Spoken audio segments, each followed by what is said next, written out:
Welcome to the Happy Sensory Corner in Special Education podcast, where we ask leaders and teachers in special education to share their insights and experiences so that we can all better understand how we can support our students in special ed and one another as teachers and leaders in the field. The focus at the moment with this episodes is going to be on reducing the use of restraints. And before we start our interview, I'd like to introduce our guests.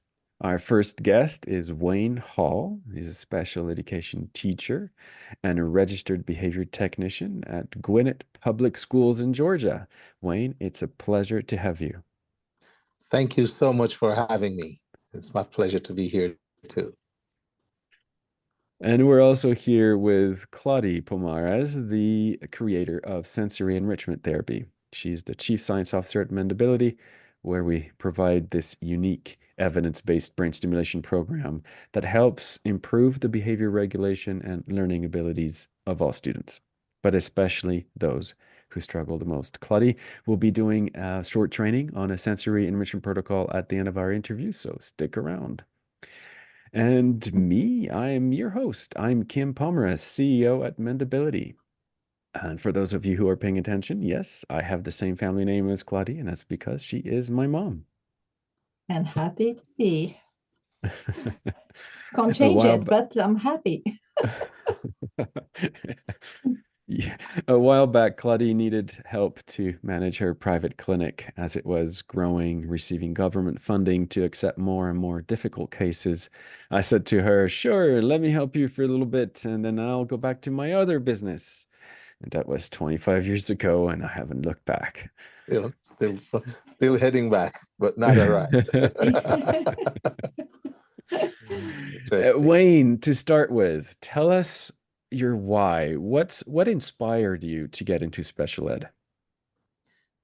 Teacher, originally from Jamaica, and I migrated to the States, went to New York, and thought it was too cold, so I moved further south where it's warmer to Georgia, and I worked in the corporate world for a while because even though I left Jamaica a teacher, and exactly like the school system in New York, at least what I was exposed to, and went into business, did a business degree and held management positions into Georgia as well.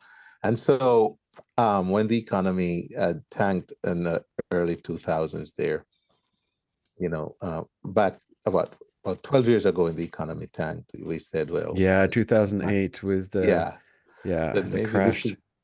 this is my opportunity to get back into the classroom. So I said, Georgia is in need of a lot of special education teachers, and it would be the path of least resistance to get back into the teaching system. So I said, let me go observe an autistic class.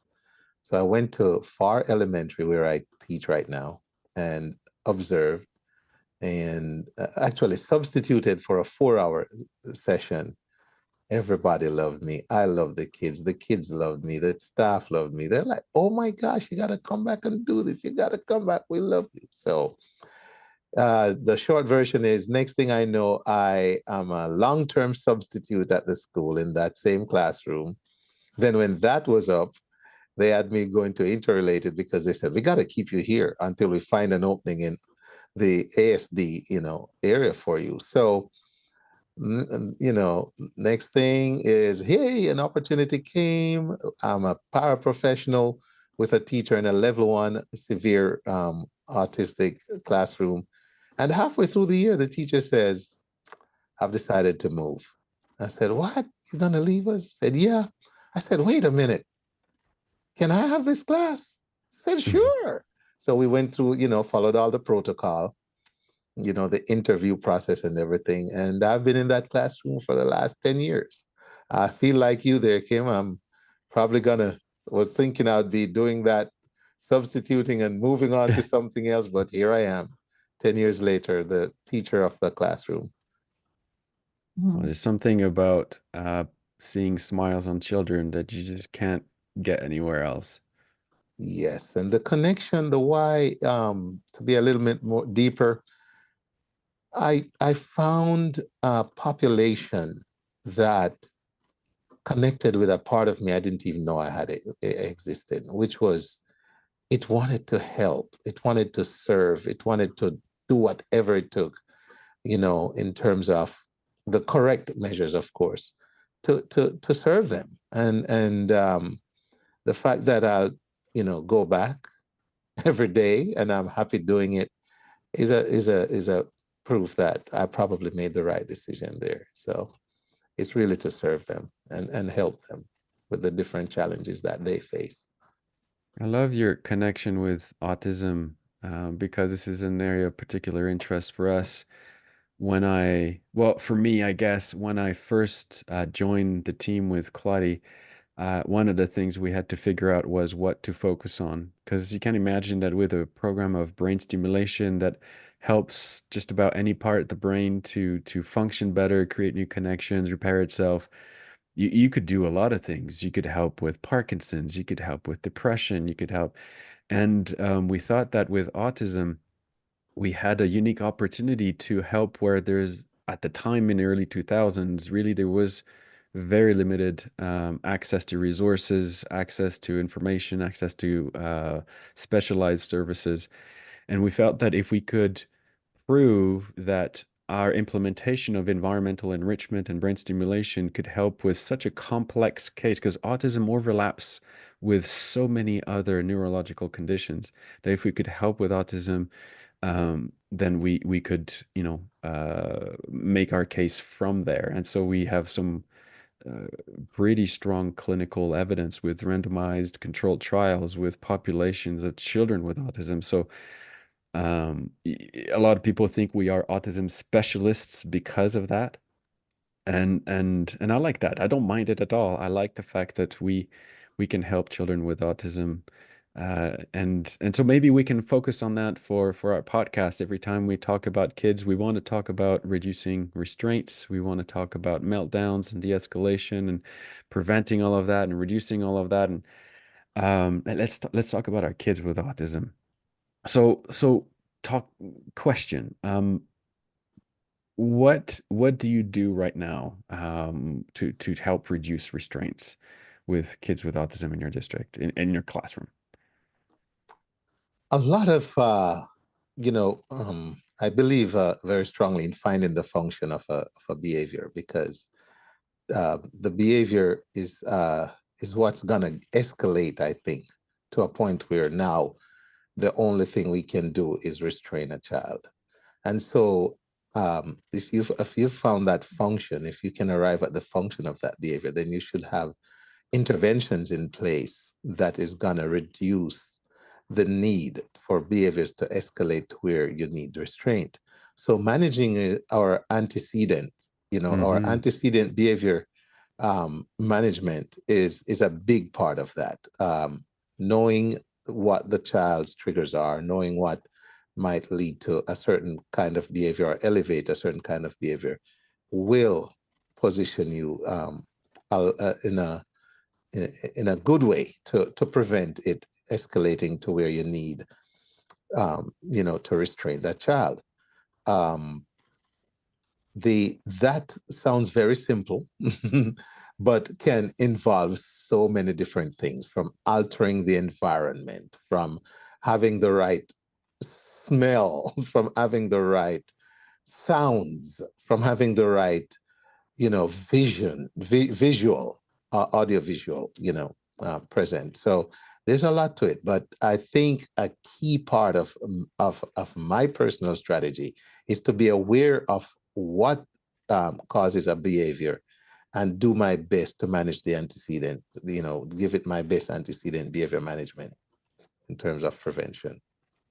You used the word smell, and that touches Claudie's heart and my heart in a very particular way. Have you Oh, seen any of our literature? Have you watched any of our webinars recently, Wayne? I've not watched a webinar, but I've read a little bit of as much as I could on your website. And I think I watched a couple testimonials as well. Yeah, Yeah.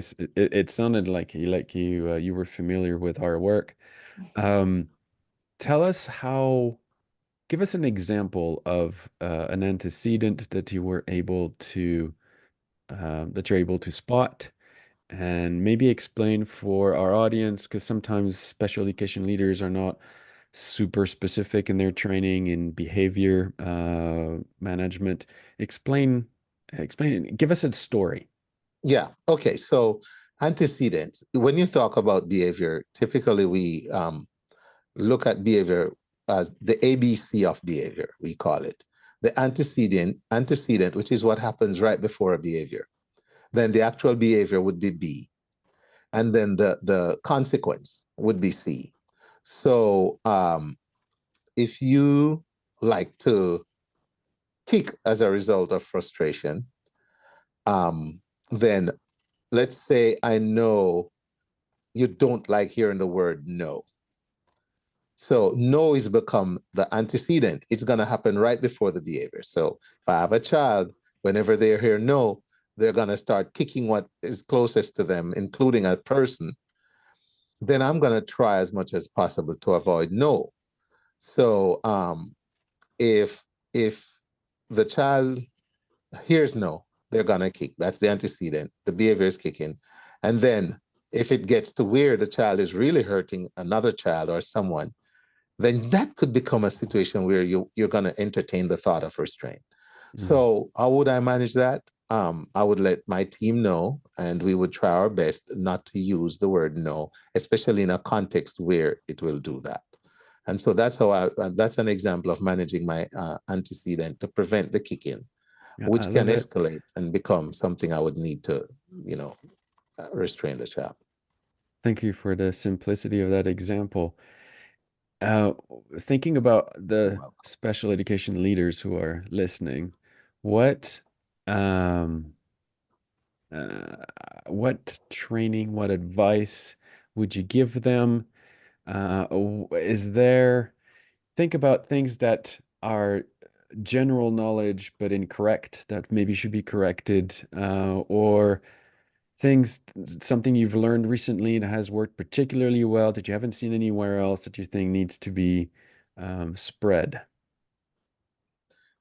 I'm not sure, being in the same place for so long, how much of it, what I do is not known outside or is something new that, needs to be spread.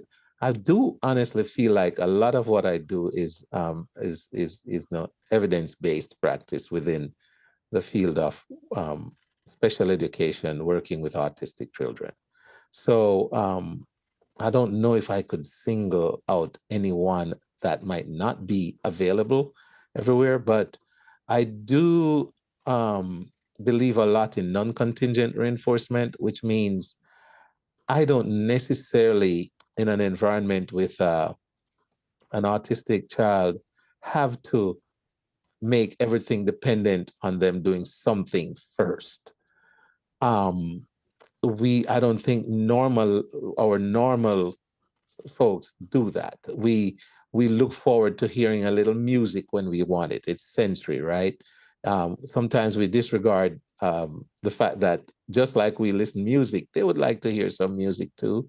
So if I'll make non-music a non-contingent reinforcer in the sense that they can hear some music without having to add 5 plus 5 and get it as a reward. So I do believe a lot of what I do starts with non-contingent reinforcement, and then it also allows me something, if I want to get more technical with behavior, to remove from the environment if I feel like I'm not getting cooperation, which if they want it back, then they'll cooperate to have it back. And so there goes negative reinforcement at work. But I would say I'm a big believer in a general sense in starting everybody with some non-contingent reinforcement and then working from there in terms of my demands and whatever I put on them. It's like saying you have 100%, but what you do will determine how much you end up with eventually. Claudie, I Hmm. know we always end up talking about either the meltdown management protocol or the sensory start. Is there And what he's saying resonates. This idea of non-contingent, non-contingent reinforcer. To me, I'm thinking, okay, let's boost dopamine, let's boost serotonin, and then you have kids who are happier and more compliant. Do you want to Mhm. talk about that, or is there another protocol that you have in mind that we could use as maybe a non-contingent reinforcer type?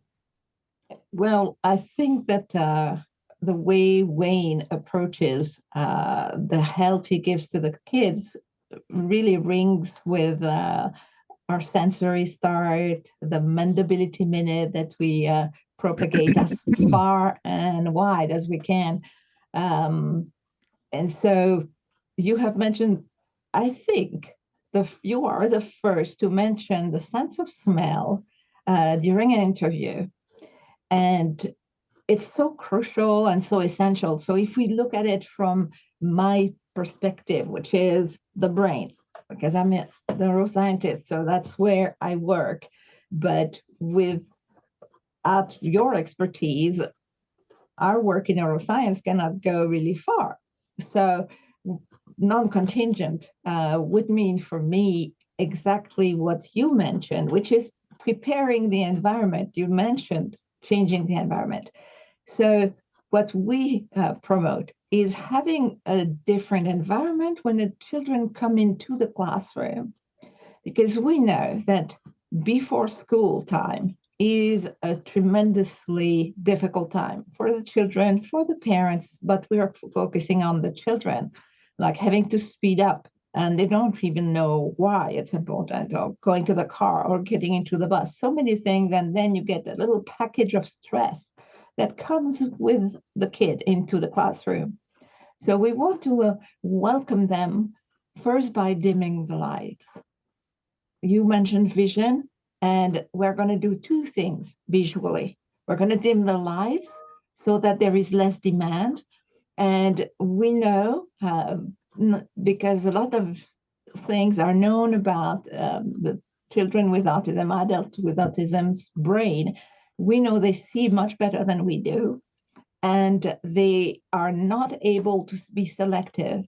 So if we dim the light, less information is going to be overwhelming them. First Yes. thing. Then we are going to play music. And because of what science knows, we recommend orchestral music, but it doesn't need to be classical. It can be, as long as it is various instruments playing a nice melody together, that is going to boost both serotonin and dopamine release in their brain. And the simple fact that it's playing and you've seen it because you use it to help the kid feel better already. You use music, so we are going to have dimmed light, music playing. And as each child is coming in, we give them something to smell. So, depending on the age, on the situation of the child himself, it can be a little swab of cotton, and we put 2 drops of something smelling beautiful. Interesting. Or if they have toys and they are allowed, we put something on the plush toy. And it's quite incredible what we hear from teachers reporting that kids almost instinctively bring into their face. And they walk to their seat very calmly and they keep smelling. So, to be technical, smelling something that you really like boosts your dopamine release 100%, meaning motivation, sense of pleasure, memory, and control of movement for our kids on the spectrum. So they are calmer, they are happier, they're more ready. The last component is showing art, like behind me right now, on a slideshow, or you could have just a real Monet on the wall because the Okay. school has that kind of budget. I know, right? Yeah. Yeah. Maybe So virtually. just on the smart board, you have Yeah. a slow slideshow of pieces of art. And we have seen, and again, we know about their vision, that they can appreciate almost spontaneously. So you have children who are all sitting, They are smelling something beautiful. Music is playing and art is in front of them. That is what we call a sensory minute or the Mendability minute. We can call it what we want. It's the first sensations that the kids get as soon as they get into the room. We were talking to a teacher in Australia a while back, and she was saying that she was taking kids into her classroom, and they would say, "Are we going to do that nice thing? That's my favorite thing in the day." Like they could express that it was making them feel good. So we Yes. know on a neuroscientific standpoint that it is going to work, but we observe the children and we know it is working. So, what do you think of that? That is awesome. It taps into how we actually operate. So we had for a long time some light covers that we would have over the lights to dim the light for the Do you have students. the ones that look like a sky with some clouds? It's it no, it doesn't have the clouds, but it does have the sky. The mine is without the clouds in it, but it does have the blue sky. It looks like you're looking Yeah. up at the sky when you look up at the light. Yeah. Yeah, yeah, yeah. I've So seen those. They're it beautiful. yeah, dims the light. And then we also have the option of lamps in the room, so where you can turn off the main lights because they're so bright, and then just use a lamp in a strategically located area that generates just enough light for us to be comfortable. That sounds really Um, cozy. yeah, there's always music in the background, like you say, that orchestral style, because it's very relaxing for autistic children. So we always find that and have that running in the background. And then it, a lot of times, some of the ones that are really geared towards relaxation for the kids will have that kind of art in it that would just, it doesn't it flows like from left to right, which sometimes we don't even observe how um, picture moves on a screen unless somebody points out that if you go to a regular thing, it moves up and it scrolls down or up. It literally goes from left to right with that music accompaniment.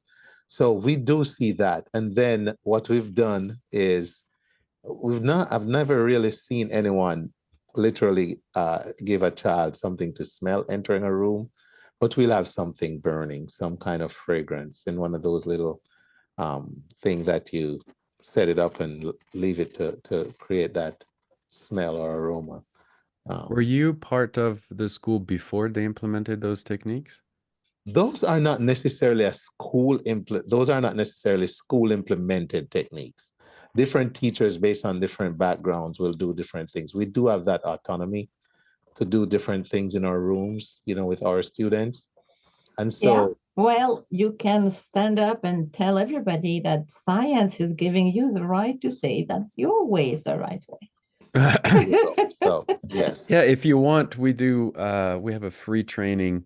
I think we're going to do a webinar about this, and it's probably going to come out about the same time your podcast episode is released. So I could almost say that you should probably look into it if you're listening to this right now, on the sensory start, where we explain the neuroscience behind why something that feels nice is actually having an impact on the brain functioning of our kiddos with developmental delays, and how important it is to help them to support the way their brain regulates its chemistry, because they often struggle to produce and regulate their own serotonin or their own dopamine. And so anything we can do to support them, give them a boost.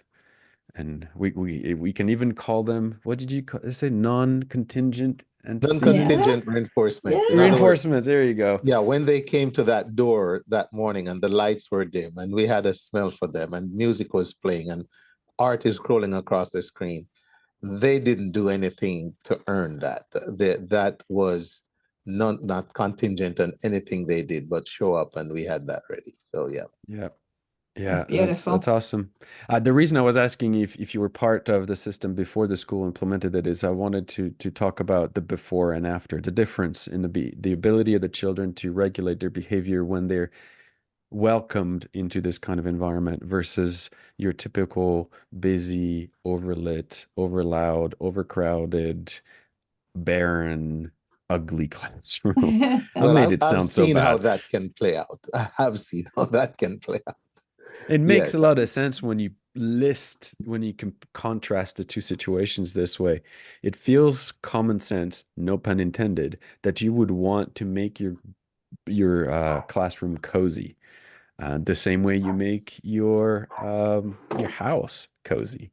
Right. We have a webinar to train parents on how to help the kids recover from having attended 6 hours or 4 hours of harsh, pressured type of school stuff. And we train similar techniques where, okay, you have to bring them down, Yes. welcome them with no Hmm. pressure, dim the lights, make sure they have a quiet environment to walk into, declutter as much as possible, all this common sense stuff. Yeah. There's actually some pretty strong science behind all of that.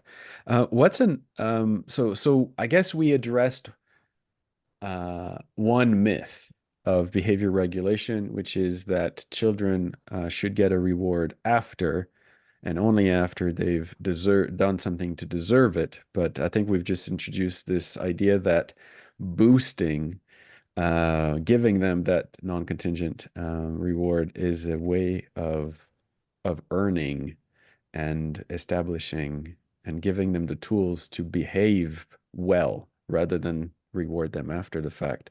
We can boost their ability to behave well. Is there another myth that you can think of that we could debunk in this podcast that you like to debunk? uh, let's This see. is your platform. You must have had an argument or two or a discussion or two with some other teachers or other behavior technicians about something.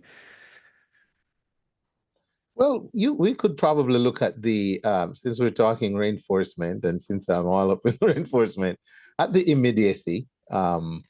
This approach that you're referencing, let's say the day is begun. Um, if you do create a contingency, then you got to deliver on it. It got to deliver on it, and it has to be immediate. And so, um, if for instance that child is getting into the triggers, and the child is getting to that point where it's going to escalate into something serious, then find an interrupter. I call it, that's my way of saying it. Find an interrupter. If it's something to stick at their nose to smell, then I welcome that. You're mentioning smell here.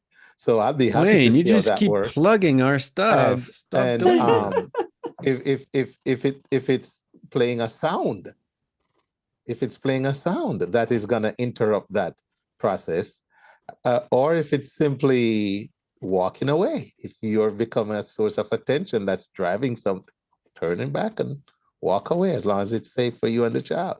So maybe taking them to a different location, where the lights are dim and there might be music playing could help too. So um, if there are contingencies, then we should deliver on them. And I don't think there's a myth out there that contingencies, when we establish contingencies, then the reinforcement doesn't have to be immediate.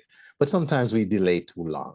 Sometimes, and some folks don't believe, they think the kids should be able to understand that sometimes you just do what you do because it's what you're supposed to do. No, I do think we should deliver when there's an established contingency, and if it's falling apart, I whatever like our this idea. responses should be immediate, should be quick.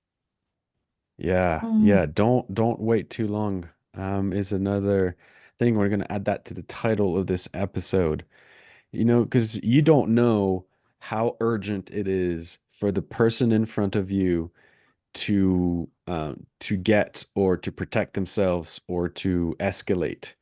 You don't know how it feels, what it feels, how quickly the thing can explode. You think you got we're gonna try one more time, one more attempt, just so I can check off the box for me. And Right. then you didn't pay, you saw the clue, you need to attend to it right now, but you decide, no, one more time, just one more Exactly. second. And no, don't do that.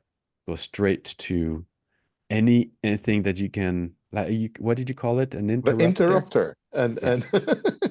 I just want to interrupt what's driving this behavior right now. That's gonna make it into a stage where I might have to end up restraining a child. So if it means popping on a video, if it means playing a sound, if it means, you know, no, I'm learning about smell. If it means popping a little whiff of something by the nose, hey, bring it on. It interrupts what's processing right now. That could lead to something more serious. So yeah, Yeah. Yeah. And you want your interrupter not just to interrupt, you want your interrupt, if it's possible, to also reverse. yeah, And this is why we focus on the one interrupter. All of the interrupters you mentioned are very good. And I love the list. And in fact, it makes me think that when we do the meltdown webinar, we should probably talk about the other ways, the other things you can do that have also a powerful interrupt effect. We focus on the powerful interrupt effect of cold and smell because, okay, Claudie, I'll let you Because when you give a cold message to the brain, and talk. we do Just that, just talk about the smell because of okay, the reversing effect as well as the interrupting effect. yeah, okay. What we know about, for example, the smell of strawberry, scientifically, with functional MRI, we have learned that it directly, immediately calms down the activity in the amygdala, which is the site of rage. And so, what Kim was saying, and what you were saying, Wayne, about being vigilant, because once the process has started, you don't know if the amygdala is now overriding everything else. yeah, So, just that smell of strawberry, they studied several, five of them, but strawberry was the most powerful because it was traveling the fastest from the nose all to the amygdala. And wow, instantly the activity in the amygdala was uh, calmed down. So interesting. So that's that the works with reverse, right? everybody. Yeah, There's a lot Yeah. of good things to distract, redirect attention, make them, oh, what was I angry about? But if you can also at the same time soothe them back yes, and bring them back down, that's why we love using the sense of smell. And you can use it in many different ways. You can spray above the head of the child and wait for the, molecules to gradually make their ways into the kid's nose, or you can give them something nice to smell. Say, "Oh, I just found this. Which one do you like best? This one or this one?" But yeah, yeah, so that's yeah. So immediacy of the interrupter. You gotta act. Don't squeeze that extra minute. You will regret it every time. gotta be right there. I love we got two myths that we were able to debunk. Is there's another teaching you would like to share with our special education leaders? Um, you know, uh, like I said, so the other side of the if we have to interrupt, we say it's immediate, and so is the positive side of it. So if you create a contingency and somebody is working towards it, then yeah, but don't delay whatever you promise them they'll work for, because the same things that can be used as a non-contingent reinforcer sometimes can also be used as a reinforcer on a contingency. So if a kid likes to hear some music, you know, you could also remove that music and, you know, and and tell the kid, yes, you'll have more music once you complete these five problems. Well, as soon as that fifth problem is done, music better be playing. So, Mhm. don't think, Trust. okay, Yeah. I finished playing music. He did a good job, so maybe I could give him the coloring book. Oh. No, you Uh-uh. said finish these five problems for some music. So now don't add the coloring book. And then after the coloring book, you're gonna go do counting and so with my autistic students, I find that if I created the contingency based on, like I said, some music when you finish this, then as soon as it's done, I need to give it. No delay, no trying to add more, no trying to pile. Oh, he's working. Good. Let me pile on some. No, stop and create music. Now, what you can do is manage how long you play music for if you want them to go do something else. And so, there goes the non-contingent working as in a contingency also. Yeah, what I really love about what you're saying is the respect for the child, not thinking, "Oh, he's a small kid, he doesn't speak well, he will forget what I said," or you just owe something that you promised to that little person, and you gain their trust. I believe that's why they love you so much. Yes, and you know what? If working with autistic kids hasn't done anything else for me, it's taught me to manage my behavior better. It's really taught me that the only behavior I can fully control is mine. And I think a lot of times we don't reflect enough on how we are true to ourselves and the child. Because if I'm managing my behavior and I just told a child they're going to get music after 5, then I need to be disciplined enough with my own behavior to give that child what I just promised. So you gotta control you. That's a big part of it too. This is probably have read that study, but what you're saying has been in fact studied. They have studied the how teachers were feeling simply because they were true to their word and they were respecting what they were saying to the kid, and it did have a tremendous effect on them. So yeah, thanks for sharing that again. Oh, and thanks. I didn't know that was research. I just Yeah. knew it is best if we really stay true to ourselves, and in the process we'll stay true to our students and have consistency. Yeah. Mm-hmm. They learn to trust you. It's so important. We sometimes they might not be able to talk. I have a lot of non-vocal kids that I work with, and they might not be able to just tell you off the bat that, how they feel about something or anything, but they do develop trust over time based on how well you control your behavior and your consistency towards them. And they develop that trust. And then that trust, you know, I have kids, I have had, I say kids, I'm learning not to say kids. I have students that, how am I going to get them to smell something if they're not going to be comfortable in my space, in of both of us in that space?